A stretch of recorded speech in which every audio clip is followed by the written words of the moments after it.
బాబు పవన్ కళ్యాణ్ భేటీ ముగిసింది. మంత్రిగా నాగబాబు ప్రమాణ స్వీకారంపై ప్రధానంగా చర్చించినట్టు తెలుస్తుంది. దానికి సంబంధించి బ్రేకింగ్ న్యూస్ చూస్తున్నాం. అలాగే నామినేటెడ్ పదవుల విషయంలో మరో జాబితాను సీఎం చంద్రబాబుకు పవన్ ఇచ్చినట్లు తెలుస్తోంది. అలాగే తాజా రాజకీయ పరిణామాలపైన చర్చించినట్లు సమాచారం.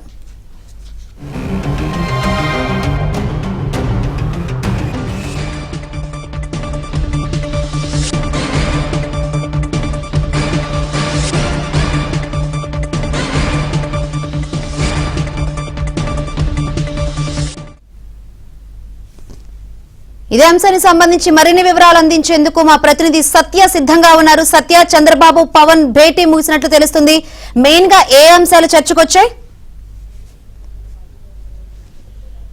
శంకరి, కొద్దిసేపటి క్రితమే ముఖ్యమంత్రి చంద్రబాబు నాయుడు అదేవిధంగా డిప్యూటీ సీఎం పవన్ కళ్యాణ్ల భేటీ ముగిసింది. ఈ భేటీలో ప్రధానంగా అంటే ఇప్పటికే కూటమి తరపున నాగబాబుని మంత్రివర్గంలోకి తీసుకుంటామని ప్రకటించారు. దానిలో భాగంగా ఆయన ఎప్పుడు తీసుకుంటారు, ఆయనకు ముందుగా మంత్రివర్గంలో తీసుకుని తర్వాత ఎమ్మెల్సీగా నామినేట్ చేస్తారా లేదా ఎమ్మెల్సీ ఇచ్చిన తర్వాతే మంత్రివర్గంలో తీసుకుంటారనే దాని మీద కూడా ఒక క్లారిటీ ఇచ్చినట్టుగా తెలుస్తోంది. దీంతో పాటుగా ముఖ్యంగా నామినేటెడ్ పదవులకు సంబంధించి ఇంకా రాష్ట్ర వ్యాప్తంగా 3 పార్టీలకు సంబంధించినటువంటి క్షేత్రస్థాయి నాయకులు ఎదురు చూస్తూ ఉన్న పరిస్థితి ఉంది. ఈ నామినేటెడ్ పదవులకు సంబంధించి థర్డ్ లిస్టు ఏదైతే ఉందో ఆ లిస్టును ముఖ్యమంత్రికి డిప్యూటీ సీఎం కొంతమేరకు అందజేసినట్టుగా తెలుస్తోంది. ఇప్పటికే మొదటి 2 లిస్టుల్లో ఏదైతే చైర్మన్ పదవులు ఇచ్చినప్పటికీ కూడా డైరెక్టర్లు చాలా పెండింగ్లో ఉన్నాయి. అటు జనసేన నుంచి కానీ బీజేపీ నుంచి కూడా వీటికి సంబంధించి కూడా ఒక క్లారిటీ ఈ సమావేశంలో వచ్చినట్టుగా తెలుస్తోంది. దీంతో పాటు తాజా రాజకీయ పరిణామాల మీద కూడా వీరి మధ్య చర్చ నడిచినట్టుగా తెలుస్తోంది. మరోవైపు ఎన్నికల్లో గత సార్వత్రిక ఎన్నికల్లో నిజానికి అనకాపల్లి పార్లమెంటు స్థానం నుంచి నాగబాబు పోటీ చేయాల్సి ఉంది.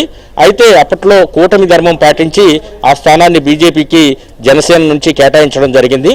దీంతో తర్వాత వచ్చే రాజ్యసభ సభ్యత్వాల్లో ప్రయారిటీ ఉంటుంది జనసేనకు. దానిలో నాగబాబుని అకామిడేట్ చేయొచ్చని పవన్ కళ్యాణ్ భావించారు. అయితే ఆర్ కృష్ణయ్య తెలంగాణలో ఉన్నటువంటి ఈక్వేషన్స్ ఆధారంగా ఆయనకు ఇవ్వాల్సిందే అని బీజేపీ పట్టుబట్టడంతో ఈ అంశంపై ఢిల్లీ వెళ్లి కూడా పవన్ కళ్యాణ్ మాట్లాడొచ్చారు. అయితే ఇవ్వడం సాధ్యం కాలేదు కాబట్టి నాగబాబును మంత్రివర్గంలోకి తీసుకుని అకామిడేట్ చేస్తామని ముఖ్యమంత్రి చంద్రబాబు హామీ ఇవ్వడంతో ఆ తరువాత దీనికి సంబంధించిన ఒక ప్రకటన కూడా అధికారికంగా విడుదల చేశారు. ఈ అంశం మీద ప్రధానంగా చర్చ జరిగింది. దీంతో పాటుగా నామినేటెడ్ పోస్టులకు సంబంధించి 3వ లిస్ట్ నామినేటెడ్ పోస్టులకు సంబంధించి కూడా వీరిద్దరి మధ్య చర్చ జరిగినట్టుగా తెలుస్తోంది. అదే సమయంలో ఇక్కడ ఈ పోలవరం పర్యటనకు కూడా ముఖ్యమంత్రి కొద్దిసేపటి క్రితం వెళ్లి వచ్చిన నేపథ్యంలో అక్కడ పరిస్థితిపైన కూడా ముఖ్యమంత్రి డిప్యూటీ సీఎంతో మాట్లాడినట్టుగా తెలుస్తోంది. కొద్దిసేపటి క్రితమే ఈ సమావేశం ముగిశాక సిఆర్డీఏ అథారిటీ సమావేశం కూడా ప్రారంభమైంది. ముఖ్యమంత్రి నేతృత్వంలో పలు కీలక నిర్ణయాలు కూడా సిఆర్డీఏకి సంబంధించి సమావేశంలో తీసుకోబోతున్నారు. మంత్రి నారాయణ, అదే సిఆర్డీఏ కమిషనర్, ఇతర ఉన్నతాధికారులు కూడా ఈ సమావేశంలో పార్టిసిపేట్ చేశారు. కాబట్టి ఈ ప్రధానంగా పవన్ కళ్యాణ్, సీఎం చంద్రబాబు మధ్య జరిగినటువంటి సమావేశంలో రాజకీయ అంశాలతో పాటు మంత్రివర్గం అంశం, అదేవిధంగా నామినేటెడ్ పదవుల అంశం కూడా ప్రధానంగా చర్చకు వచ్చినట్లుగా మనకు అంతున్న సమాచారం బట్టి తెలుస్తోంది. Shankari, right, thank you Satya.